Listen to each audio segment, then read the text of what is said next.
তো hello' guys, welcome back to my YouTube channel. তো আজি আহিছোঁ FZX-ৰ ৰিভিউ ভিডিঅ' বনাবলৈ। তো চাওক, এইখিনি হৈছে Yamaha FZX আৰু বাইকখন বঢ়িয়াকৈ চাই লওক। আৰু ধুনীয়া লোকেশ্যন এটাত আহিছোঁ। তো গুৱাহাটীতে হয়, তো বহুত ধুনীয়া লোকেশ্যন। তো বাইকখন লগত মিলাই ধুনীয়া লোকেশ্যন এটাত আহিছোঁ। তো লোকেশ্যনটো একবাৰ দেখাই দে।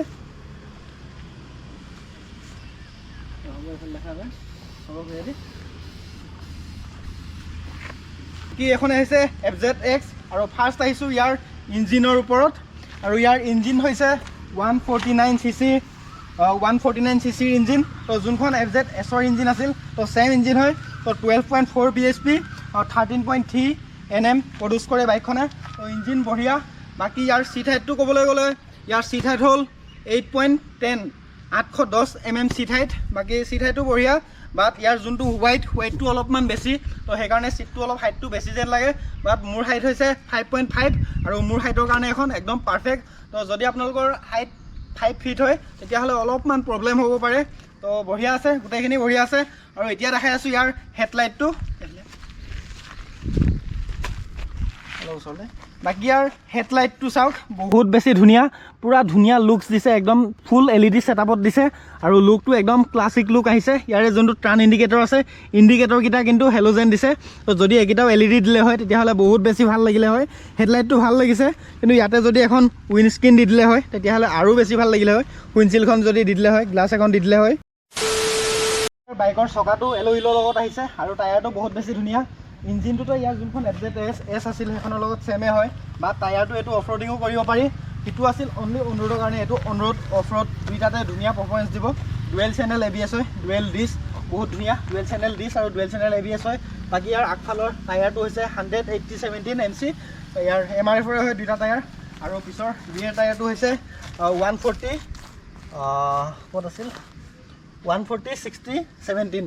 বাকী টায়াৰকেইটাও বহুত বেছি ধুনীয়া, অফ ৰ'ডিঙৰ কাৰণেও ধুনীয়া। আপোনালোকে সৰু সুৰা অফ ৰ'ডিং বঢ়িয়াকৈ কৰিব পাৰিব। এতিয়া আহিছোঁ ইয়াৰ ফিউল টেংকৰ ওপৰত। ফিউল টেংকটো হৈছে ইয়াৰ 10 লিটাৰৰ ফিউল টেংক। আৰু একবাৰ যদি আপোনালোকে ফুল কৰে মানে আপোনালোকে 400 পৰা 500 কিলোমিটাৰ আৰামছে চলাব পাৰিব। ইয়াৰে মাইলেজ একদম কমকৈ 45 পৰা 55 ভিতৰত দিয়ে। তো মাইলেজো বহুত ধুনীয়া বাইকখনৰ। তো ইয়াতে এইটো দিছে মাল্টি ইনফৰমেশ্যন ডিছপ্লে, বহুত ধুনীয়া দিছে। বাকী ইয়াতে 12 ভল্টৰ চকেটো দিছে। ইয়াতে আপোনালোকে চাৰ্জো কৰিব পাৰে। আৰু ইয়াতে টেকোমিটাৰ, কিলোমিটাৰ গোটেইখিনি ফাংচন আছে। তো সেইকাৰণে বহুত বেছি ভাল লাগিছে। আৰু এটা বহুত বেছি ভাল লাগিল যে ইয়াতে ব্লুটুথ কানেক্টিভিটিও দিছে, ব্লুটুথো কানেক্ট কৰিব পাৰে। তো এইটো বহুত বেছি ভাল লাগিল। ইয়াৰ চাইজ ঠিক আছে, ব্ৰাইটনেছটো জাষ্ট অলপমান লাগিছিল, ৰ'দত অলপমান কম দেখা হয়। বাকী R15ৰ যোনটো হেৰি আছে ছেম তেনেকুৱাই বনাইছে, বাকী চব ঠিকে আছে। বাকী Yamahaটো হৈছে এটা জাপানিজ ব্ৰেণ্ড। Yamahaই কমফৰ্টৰ কথা চিন্তা কৰি, বাইকখনৰ কথা চিন্তা কৰি, আপোনাৰ কথা চিন্তা কৰি ইয়াৰ ছাছপেনশ্যন যোনটো ওচৰলৈ আহি এবাৰ দেখাই দে। তো ইয়াৰ ছাছপেনশ্যন যোনটো মনো ছাছপেনশ্যন দিছে, অলপ যোনটো 7 ষ্টেপলৈকে আপোনালোকে এডজাষ্ট কৰিব পাৰে। আপোনালোকৰ হাইটৰ হিচাপত, আপোনালোকৰ ৱেটৰ হিচাপত এইটো এডজাষ্ট কৰিব পাৰে। কম বেছি হাইট ওখ চাপৰ কৰিব পাৰে। যোনটো চিট মানে যোনটো ৱাইট হয়, এই ৱাইটটো অলপমান বেছি কাৰণে চিট হাইটটো অলপ বেছি লাগে, বেলেগ একো নাই। ছাছপেনশ্যন বহুত বেছি ধুনীয়া। বাকী ইয়াৰ আগফালৰ ছাছপেনশ্যনটো চাওক, আগফালৰ ছাছপেনশ্যনো বহুত বেছি ধুনীয়া দিছে, একদম ধুনীয়া ছাছপেনশ্যন। আৰু যোনটো এই ৰবৰটো দিছে, এই ৰবৰটো বহুত কামৰ হয়। মানে যোনটো আপোনালোকৰ প্ৰব্লেম হয় যে আপোনালোকৰ বাইকৰ কিছুমান অইল চিল গুচি যায়, কিবা হয়, তো এইটো অনলি ধূলি সোমোৱাৰ কাৰণে হয়। যিহেতু এখন অফ ৰ'ডিঙো কৰিব পৰা যাব, তো সেইটো কাৰণে এইটো দিছে। তো যিহেতু ধূলি চুলি নোসোমায়, তো আপোনালোকৰ হেৰিটো ভাল থাকে, তো এইটো কাৰণেই দিছে। বাকী ইয়াৰে হাইটটো হৈছে 810 mm আৰু মোৰ হাইট হৈছে 5.5। তো বঢ়িয়া, মোৰ হাইটৰ কাৰণে এখন একদম পাৰফেক্ট বাইক। আৰু ইয়াৰ ৱেটটো হৈছে 139 kg, 139 kg। বাকী ইয়াৰে বিল্ড কোৱালিটিটো বহুত বেছি ধুনীয়া বনাইছে। ইয়াৰে যোনবিলাক ইউজ কৰিছে এইবিলাক চব মেটেল বডি, মানে টেংকিটো প্ৰায় গোটেই মেটেল, আৰু এইটো মেটেল। আৰু ইয়াৰ যোনখন মডগাৰ্ড এইখনো পূৰা মেটেল, এইখনো মেটেল।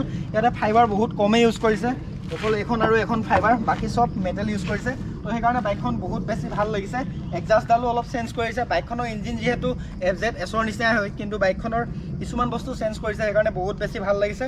আৰু এখন মানে ধুনীয়া এইটো প্ৰাইজত একদম টুৰিং বাইক বনাইছে। ইয়াৰে যোনটো ফুটপেচ দিছে এইটো অলপ আগত দিছে, মানে এইটোৰ পৰা আপোনালোকৰ এনফিল্ডৰ যোনটো ফিল সেইটো পোৱা যায়। এনফিল্ডৰ নিচিনা অলপমান ফিল দিবলৈ চেষ্টা কৰিছে। মানে 1.5 লাখত যদি এনেকুৱা এটা ফিল দিছে, তো মই ভাবোঁ এখন বহুত বেছি ধুনীয়া বাইক। তো আপোনালোকৰ মোৰ মতে মানে এখন এইটো প্ৰাইজত, এইটো প্ৰাইচ ছিগমেণ্টত ইয়াতকৈ ভাল বাইক আৰু আপোনালোকে একো নাপাব। আপোনালোকক যদি চিটি ৰাইড কৰিব লাগে, লং ৰাইড কৰিব লাগে, টুৰিঙো কৰিব লাগে, তো তেতিয়াহ'লে ইয়াতকৈ ভাল বাইক আৰু একো নাপাব এইটো প্ৰাইচ ছিগমেণ্টত। যদি আপোনালোকে অনলি নেকেড বাইক লাগে চিটিত ঘূৰিবলৈ তেতিয়াহ'লেতো বহুত অপশ্যন আছে বাট আপোনালোকক যদি লং টুৰো কৰিব বিচাৰে কিন্তু আপোনালোকক ভাল মাইলেজ লাগে তেতিয়াহ'লে মোৰ মতে ইয়াতকৈ আৰু বেছি ভাল বাইক আৰু আপোনালোকে নাপায় কি এতিয়া শুনাই আছোঁ ইয়াৰে চাউণ্ডটো এক্সাষ্ট চাউণ্ডটো বহুত স্মুথ আৰু য়ামাহাটোতো স্মুথ চাউণ্ডৰ কাৰণে গোটেই পৃথিৱীত জনাজাত এইটো চাওক একদম ধুনীয়া স্মুথ চাউণ্ড এইটো চাওক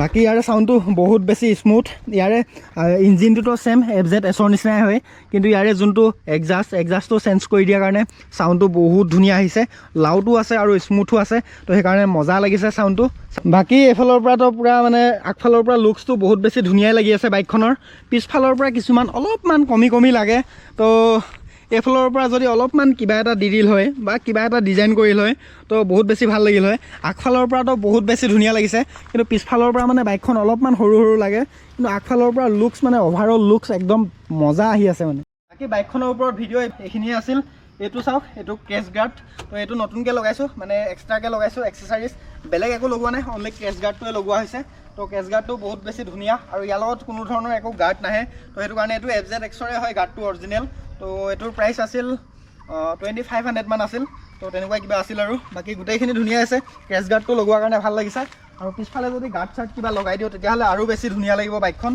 বাকী বাইকখনৰ ৰিভিউ এইটোৱে আছিল আৰু মানে এতিয়া আমি ভিডিঅ' বনাই থাকোঁতে এটা বহুত বেছি ডাঙৰ প্ৰব্লেম হৈ গ'ল প্ৰব্লেমটো এইটো হ'ল যে ভিডিঅ'টো বঢ়িয়াকৈ শ্বুট কৰিছিলোঁ বহুত ধুনীয়াকৈ মানে কথা কৈ এক্সপ্ল'ৰ কৰি শ্বুট কৰিছিলোঁ কিন্তু ভিডিঅ'টো এতিয়া ভিডিঅ' কৰি থাকোঁতে গোটেই ভিডিঅ' ফৰ্মেট হৈ গৈছে মানে মোৰ GoProৰ কেমেৰাৰ মেমৰিখন ফৰ্মেট হৈ গৈছে তো সেইকাৰণে বহুত বেছি বেয়া লাগিল আকৌ ভিডিঅ' বনাই আছোঁ কিন্তু মানে ফাৰ্ষ্টবাৰ যিটো জছত বনাইছিলোঁ সেইটো জছত এতিয়া বনাবলৈ পৰা নাই যিহেতু মোৰ 2-3টা ভিডিঅ' আছিল চব উৰি গৈছে তো সেইটো কাৰণে অলপ বেয়াও লাগিছে মানে বহুত কষ্ট কৰি ভিডিঅ'কেইটা বনাইছিলোঁ তো একো নাই আকৌ ভিডিঅ' বনাইছোঁ মন চন বেয়া লাগি আছে তথাপিও আৰু আকৌ বনাইছোঁ